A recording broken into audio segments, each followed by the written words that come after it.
Adios amigos പടം എങ്ങനെയുണ്ട് ബോസേ എന്ന് ചോദിച്ചു കഴിഞ്ഞാൽ ഒരു വൺ ടൈം വാച്ചബിൾ എന്നൊക്കെ പറയാം. ജസ്റ്റ് കുറച്ച് തമാശകളും കാര്യങ്ങളും ഒക്കെ ഉണ്ട്, നമുക്ക് ജസ്റ്റ് ഒന്ന് കണ്ടുപോകാം. എന്നാലും കുറച്ചൊക്കെ നമ്മളെ ബോറടിപ്പിക്കുന്നുണ്ട് പടം. അപ്പോൾ മിഴി ഫിലിംസിൻ്റെ ഒരു പുതിയ വീഡിയോയിലേക്ക് എല്ലാവർക്കും സ്വാഗതം. ഇന്ന് അഡിയോസ് അമിഗോസ് എന്ന ചിത്രത്തിൻ്റെ ഒരു ചെറിയ റിവ്യൂ ആണ് നമ്മൾ പറയുന്നത്. അപ്പോൾ നിങ്ങൾ ഇതുവരെ നമ്മുടെ ചാനൽ സബ്സ്ക്രൈബ് ചെയ്തിട്ടില്ലെങ്കിൽ ചാനൽ ഒന്ന് സബ്സ്ക്രൈബ് ചെയ്ത് ഒന്ന് സപ്പോർട്ട് ചെയ്ത് തരിക. അപ്പോൾ നമുക്ക് വീഡിയോയിലേക്ക് കിടക്കാം.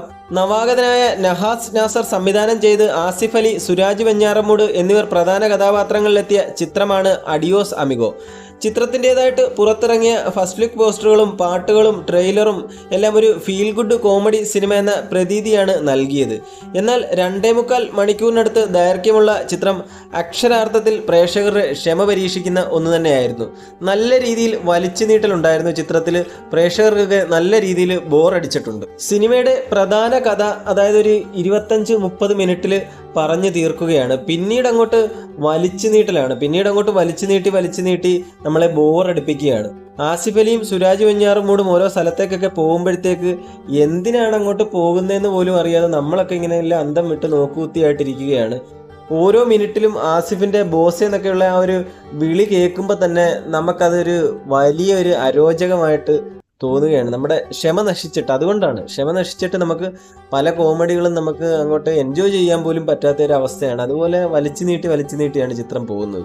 പിന്നെ നമുക്ക് ആസിഫ് അലിയുടെ ആ ഒരു കഥാപാത്രം എന്ന് പറയുന്നത് നമുക്ക് മോഹൻലാലിൻ്റെ അയാൾ കഥ എഴുതുകയാണ് സിനിമയിലെ ആ ഒരു കഥാപാത്രമായിട്ട് നമുക്ക് സാമ്യം തോന്നുന്നുണ്ട് ചില സ്ഥലങ്ങളിലൊക്കെ. കാര്യം വേറൊന്നുമല്ല, അതിനകത്തിലെ ആ ഒരു കുടിയനായിട്ടുള്ള കഥാപാത്രം ഇതിനകത്തിൽ ആസിഫ് അലി ചെയ്ത ആ ഒരു കഥാപാത്രവും തമ്മിൽ മോഹൻലാലിൻ്റെ അതേ അഭിനയമാണെന്നുള്ള രീതിയിലല്ല ഞാൻ പറഞ്ഞത്, അതേ രീതിയിൽ ചില സാമ്യങ്ങളൊക്കെ തോന്നുന്നുണ്ട്. പിന്നെ സിനിമയിൽ കുറച്ചെങ്കിലും കൊള്ളാമെന്ന് തോന്നിയത് രണ്ടാം പകുതിയിലെ ആസിഫ് അലി, അനഘ എന്നിവർ ആ കണ്ടുമുട്ടുന്ന ആ ഒരു സീന് വളരെ നല്ലതായിട്ട് തോന്നിയിട്ടുണ്ട്. അതിന് മുമ്പുള്ള ആസിഫ് അലിയുടെ ആ പെർഫോമൻസും ഒക്കെ വളരെ മികച്ചതായിരുന്നു.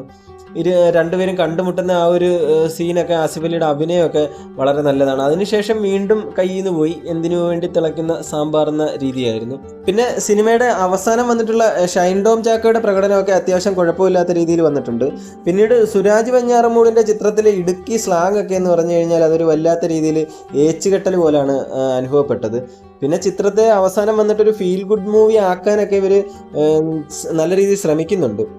പ്രധാന കുഴപ്പമെന്ന് പറഞ്ഞാൽ ഇതിൻ്റെ സ്ക്രിപ്റ്റ് തന്നെയാണ്. നല്ലൊരു തിരക്കഥ ചിത്രത്തിനില്ലെന്നുള്ളത് തന്നെ വളരെ മോശമായിട്ടുള്ളൊരു കാര്യമാണ്. പിന്നെ ഈ കെട്ടിയോളാണ് എൻ്റെ മാലാക എന്ന ചിത്രത്തിൻ്റെ ആ ഒരു സ്ക്രിപ്റ്റ് റൈറ്റർ ആയതുകൊണ്ട് കുറച്ച് പ്രതീക്ഷയൊക്കെ ഉണ്ടായിരുന്നു. ഉള്ള പ്രതീക്ഷയും കൂടെ അയാൾ കളഞ്ഞു. എന്താണെന്ന് വെച്ച് കഴിഞ്ഞാൽ എന്തോ അവർ പറയാൻ ഉദ്ദേശിക്കുന്നുണ്ട്, അത് പക്ഷേ ആൾക്കാർക്ക് മനസ്സിലാകുന്ന രീതിയിൽ പറയാനായിട്ട് അവർക്ക് കഴിഞ്ഞിട്ടില്ല.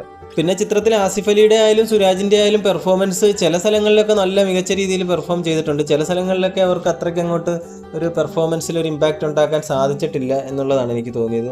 പിന്നെ പശ്ചാത്തല സംഗീതം ഒരുക്കിയിരിക്കുന്നത് ജേക്സ് ബിജോയാണ്. അത് അത്യാവശ്യം കൊള്ളാമെന്ന് തോന്നിയിട്ടുണ്ട്. പക്ഷേ സോങ്ങുകളൊന്നും അത്ര ഒരു ഇമ്പാക്റ്റ് ഉണ്ടാക്കാൻ പറ്റിയിട്ടില്ല. മൊത്തത്തിൽ ചിത്രം നമുക്കൊരു വൺ ടൈം വാച്ചബിളായിട്ട് തോന്നും. ഒരു വട്ടം കണ്ടിട്ട് പിന്നെയും നമുക്കൊന്ന് കാണാനായിട്ടൊന്നും തോന്നാനൊന്നും ഇല്ല പടത്തിൽ. കുറച്ച് കോമഡിയൊക്കെ അവിടെ ഇവിടെയൊക്കെ നമുക്ക് ചെറിയ രീതിയിലൊക്കെ വർക്കായിട്ടുണ്ട്. ഈ ചിത്രത്തിന് മെയിനായിട്ട് കുഴപ്പമെന്ന് പറഞ്ഞാൽ ഞാൻ പറഞ്ഞുകൊണ്ട് തിരക്കഥയാണ്. ചിത്രം ഒരു വലിച്ചു നീട്ടി കൊണ്ടുപോകുന്ന ഒരു ഫീലാണ്. നമുക്ക് ബോറടിച്ച് പണ്ടാരം അടങ്ങിപ്പോകും. അപ്പം നിങ്ങൾ കാണുന്നെങ്കിൽ ചിലർക്ക് ഇഷ്ടപ്പെടും കേട്ടോ. എല്ലാ രീതിയിലുള്ള ഓഡിയൻസിനെയും പിന്നെ ഒരേപോലെ ഇഷ്ടപ്പെടുന്ന ചിത്രമല്ല. എന്നാൽ ചിലർക്ക് ഇഷ്ടപ്പെടണമെന്നില്ല. ചില ആൾക്കാർക്കൊക്കെ ചിലപ്പോൾ നല്ല രീതിയിൽ ഇഷ്ടപ്പെടുന്നവർ കാണും, ചിലർക്ക് ഇഷ്ടപ്പെടും. എനിക്ക് പേഴ്സണലി എനിക്കിങ്ങനെയാണ് ഫീൽ ചെയ്തത്.